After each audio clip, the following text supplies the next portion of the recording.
Hi guys, today is Wednesday and we're going to be starting our research project today.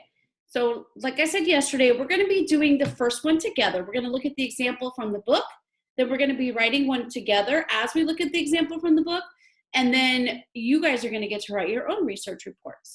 And I know you're super excited about it because we kind of started it a little bit earlier in the year and then we got derailed a little bit, but now we get to come back to it. So it's so exciting. So go to page 255. And yes, we kind of are skipping around in our book a little bit, but that's okay. So go to page 255. I'm going to share mine on the screen with you.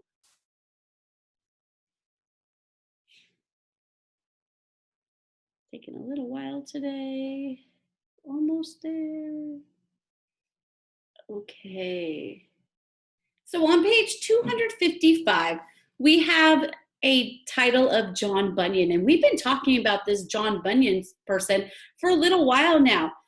He's the one who wrote Pilgrim's Progress, and by the way, I'm going to send you guys a link to be able to watch the Pilgrim's Progress video for free. It's a really cool one, so don't let me forget, and I'll send the video to you.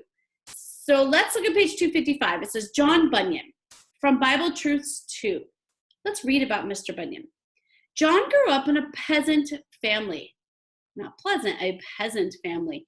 In England, his father was a tinker, someone who repaired pots and pans and worked out of a shed at the back of his house.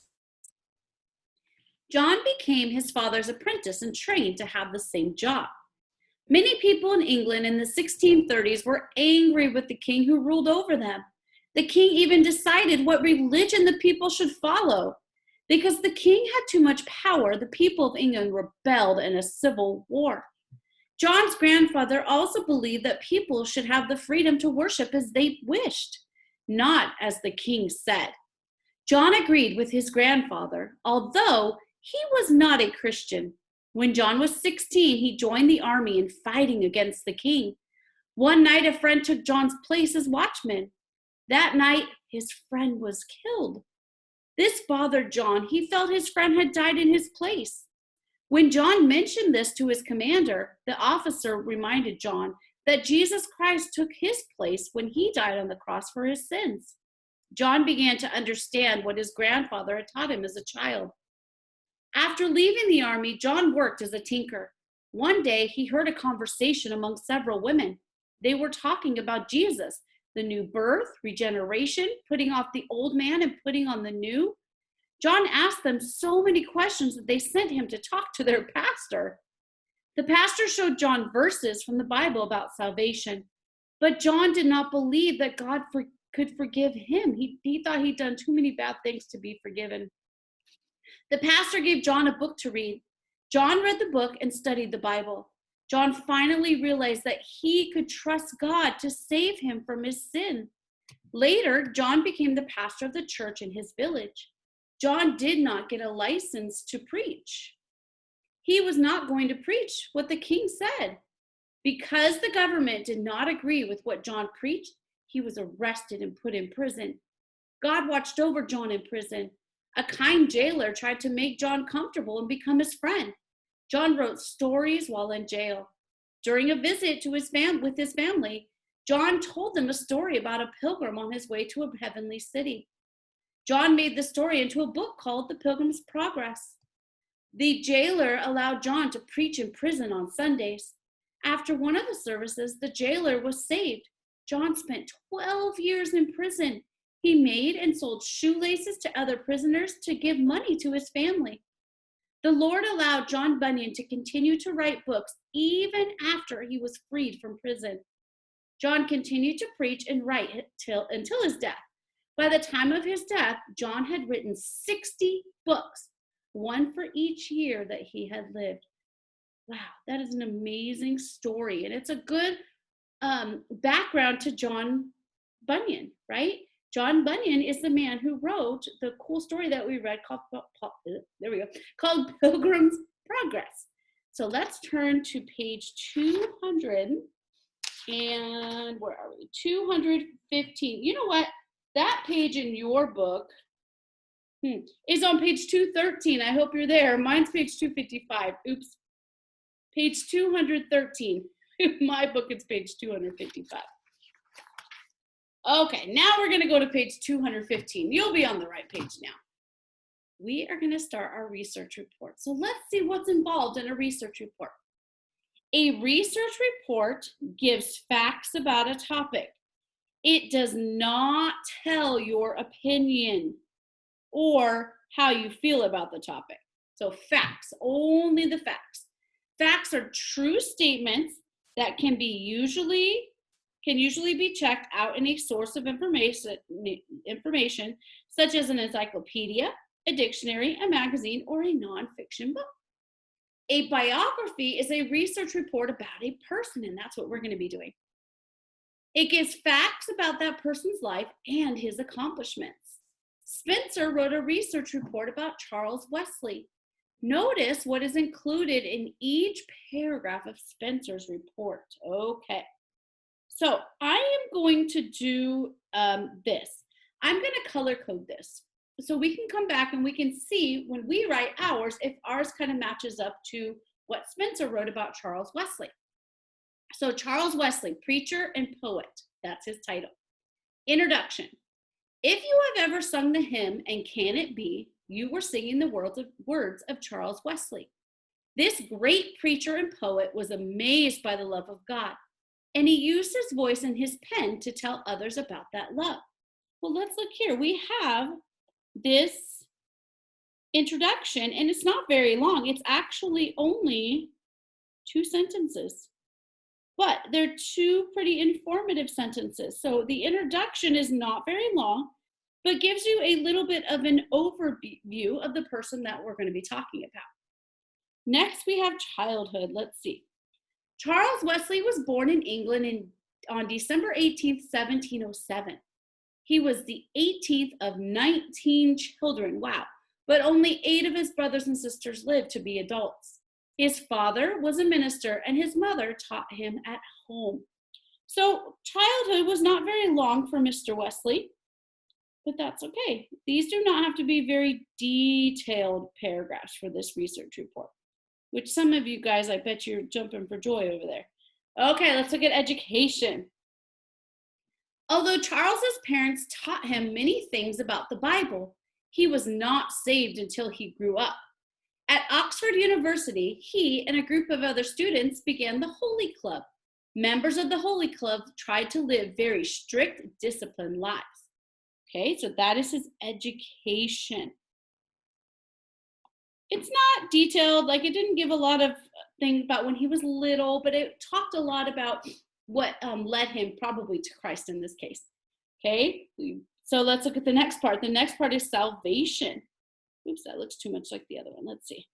Okay, we got salvation here. Okay.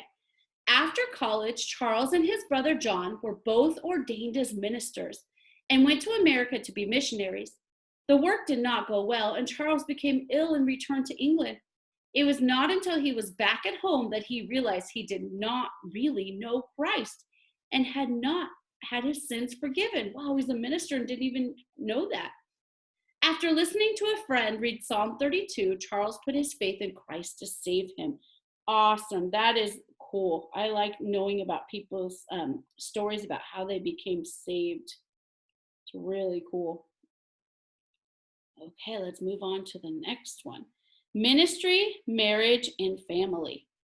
Charles became a minister in England, where he visited in prisons and held open-air meetings. He and his brother John helped to form the Methodist movement.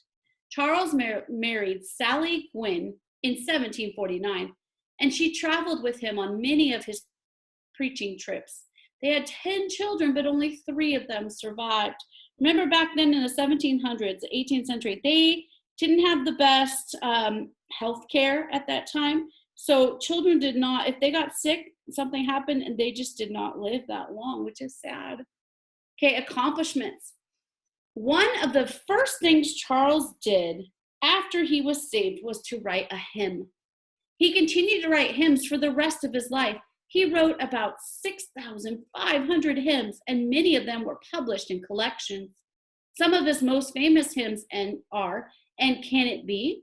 Oh, for 1,000 tongues to sing, and Hark the Herald Angels Sing. We all know that one, right?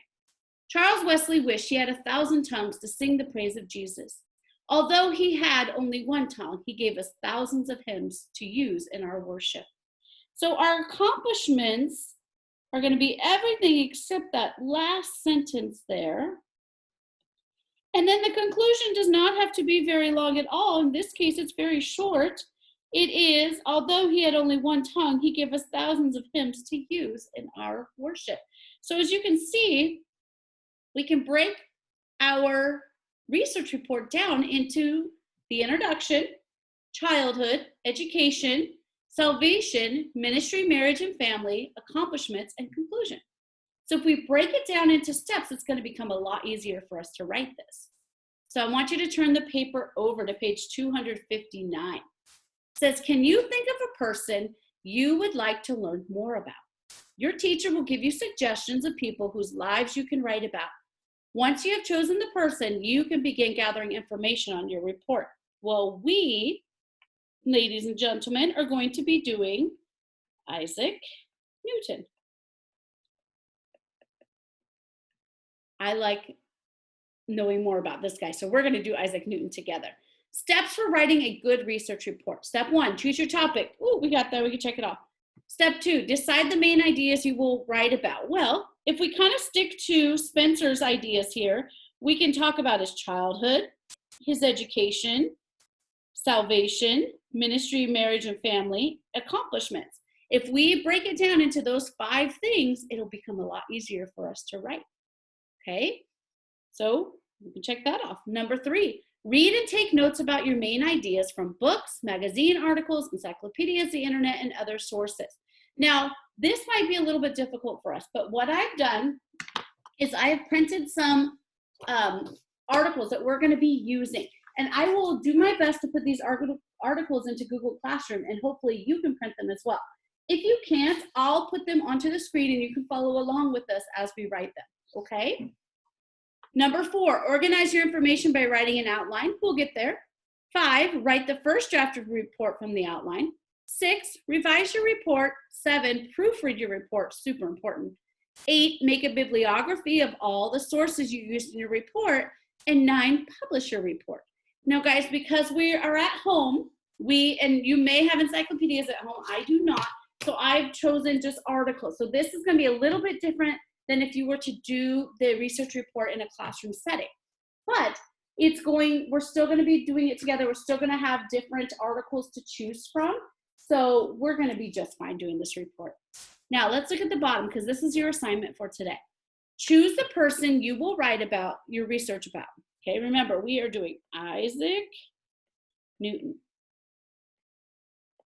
Okay, make a list of things you already know about this person. Make another list of things you would like to find out about.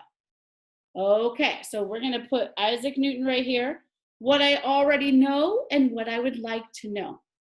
This is what you're gonna do. You're gonna go into Google Classroom. I am going to have an assignment in there, and you're gonna tell me what I already know. You're gonna put it as a private comment on there, and what I would like to know. So don't answer in the page for English 5. I'm gonna put a separate assignment in there that you can go and write what you already know about Isaac Newton and what you would like to know. Okay guys, so don't forget to do that. Well, I'll see you tomorrow.